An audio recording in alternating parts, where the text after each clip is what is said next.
De toutes les routes de France. Bonjour à tous et bienvenue dans Un fait, une valeur spéciale, même très spéciale puisque nous sommes en vadrouille. Mais en vadrouille studieuse, Chloé. Alors Philippe, où allons-nous? Eh bien, on va à Sochaux. Mais pourquoi à Sochaux?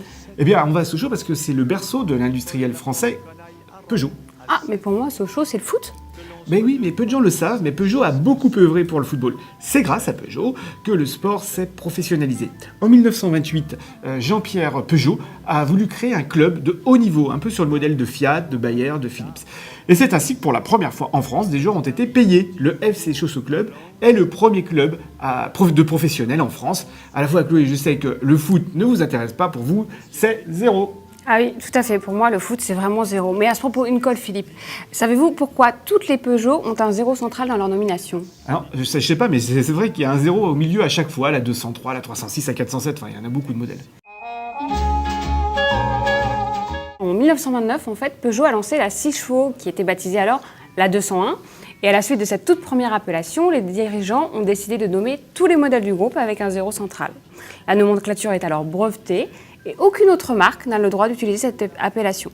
Pour la petite histoire, on dit même que Porsche, la Porsche 911, devait s'appeler 901. Mais Porsche n'a pas eu le droit de nommer son véhicule de cette façon parce que ça appartenait à Peugeot.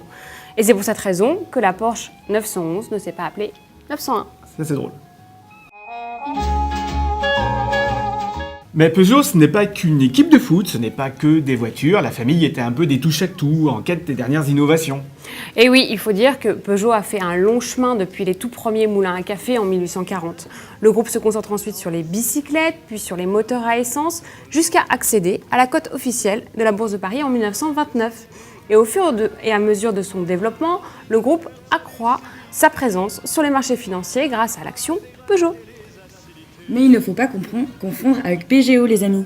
Eh oui, elle a raison. Même si Peugeot est un tout petit constructeur automobile français, ça n'a rien à voir. Mais vous savez d'où vient Peugeot? Mais bien sûr, il vient de la ville d'Alès, dans le Gard, Philippe. Exactement, Chloé.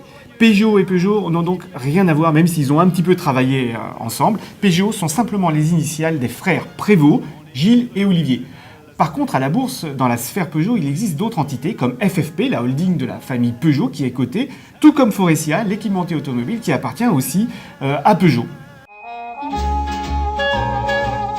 Même si, bien sûr, l'automobile reste le cœur de métier du groupe, Peugeot continue à l'heure actuelle à être très diversifié.